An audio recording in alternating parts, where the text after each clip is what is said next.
আসসালামু আলাইকুম। দেখো চিকেন বানাচ্ছি। ফার্স্ট পেঁয়াজটা নিয়ে নিয়েছি, তারপরে টমেটো নিয়ে নিয়েছি, তারপরে আদা রসুন নিয়ে নিয়েছি, তারপরে কাঁচা ঝাল নিয়ে নিয়েছি। আর তারপরে পেঁয়াজগুলো ধুয়ে নিয়েছি, ধুয়ে নিয়ে পেঁয়াজগুলো কুচি নিয়েছি। তারপরে টমেটো ধুয়ে নিয়েছিলাম, এই টমেটোটাও কুচি নিয়েছি। তারপরে কাঁচা ঝালটা গোটা গোটা দেবো বলে তার কিছু করিনি, তার বেটে দিয়েছি, আদা রসুনটা বেটে নিয়েছি। আর তারপরে গোশত এনেছিল, তাই গোশত ধুয়ে নিলাম। তারপরে গোশত ধুয়ে নেওয়ার পরে ধরিয়ে দিলাম। তারপর কড়া বসিয়ে দিলাম। তারপরে একটু তেল দিয়ে দিলাম। কড়াটা গরম হলে তেল দিয়ে দিলাম। তারপরে তেলটা গরম হয়ে গেলে পেঁয়াজ ঢেলে দিলাম। পেঁয়াজ ঢালার পরে যেই ধোয়া গোশতটা ছিল ওটা কড়া দিয়ে দিলাম। তারপর নেড়ে নিলাম ভালো করে। উম, একটু ভাজি ভাজি একটু একটু ভাজি ভাজি মতন করে নিলাম। তারপরে আদা রসুন দিয়ে দিয়েছিলাম, আমি আদা রসুন না আগে দিয়ে দিয়েছিলাম, ভিডিওটা করতে মনে ছিল না। তারপর ধনিয়া গুঁড়ো দিয়ে দিয়েছিলাম, তারপরে জিরা মরিচ দিয়ে দিয়েছিলাম। তারপর একটু ভালো করে নিয়ে নিলাম। তারপর গরম মশলা দিয়ে দিলাম। গরম মশলা দেওয়ার পরে ফের একটু নেড়ে নিলাম। একটু পানি দিয়ে দিলাম, তো একটু একটু করে পানি দিয়ে দিলাম। পানি দেওয়ার পরে ফের একটু নেড়ে নিলাম।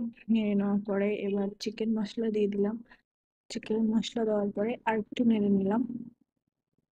ভালো করে নেড়ে চেড়ে কষিয়ে নিলাম। ভালো করে একটু একটু করে মশলা দিচ্ছিলাম আর একটু একটু করে কষিয়ে নিচ্ছিলাম। যাই হোক, চলো এবার ফের হলুদ ঝাল কিছু দেওয়া হয়নি, এবার হলুদ দেবো, ঝালের গুঁড়ো দেবো, হলুদ গুঁড়ো দিয়ে দিয়েছি 1 চামচ মতন। তারপর ঝালের গুঁড়ো দিয়ে দিয়েছি, তোমরা দেখতেই পাচ্ছ। ভালো করে ফের ঝালের গুঁড়ো দেওয়ার পরে ভালো করে নেড়ে চড়ে একটু একটু পানি দিচ্ছিলাম আর কষাচ্ছিলাম ভালো করে। ভালো করে কষিয়ে কষিয়ে কষিয়ে কষিয়ে তারপরে এই টমেটোটা দিয়ে দেবো।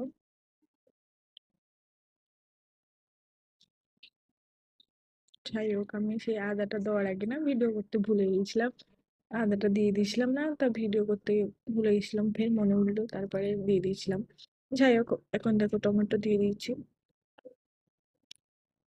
টমেটো দিয়ে ওটা একটু নেড়ে চেড়ে ভালো করে নাড়বো, নেড়ে নেড়ে নেড়ে নেড়ে কষিয়ে নেবো, ফের একটু কষিয়ে নেবো।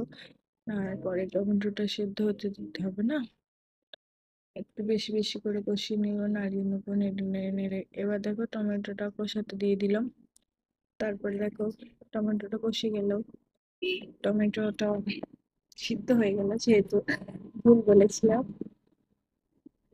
সিদ্ধ হয়ে যাওয়ার পরে আর একটু ভালো করে নেড়ে নেবো, নেড়ে নেড়ে কষিয়ে নেবো ফের একটু।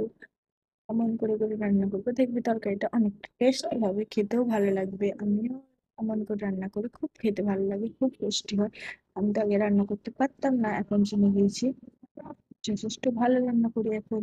হেভি লাগে খেতে, আমারও ভালো লাগে, সবার ভালো লাগে খেতে। যাই হোক দেখো, হয়ে গেছে, ভালো করে কষিয়ে নিয়েছি। এবার একটু হালকা করে পানি রেখে রেখে এবার পানি দিয়ে দেবো। দেখো, দিয়ে দিচ্ছি আর একটু ভালো করে বসিয়ে দিলাম। আমার চিকেন রান্না হয়ে গেছে। তোমরা যদি এমনটা রান্না করতে চাও তাহলে ট্রাই করো। লাস্টে কাঁচা ঝাল ছিল, ওটাও দিয়ে দিয়েছি। এমন করে রান্না করলে না ভালো টেস্টি হবে। টাটা।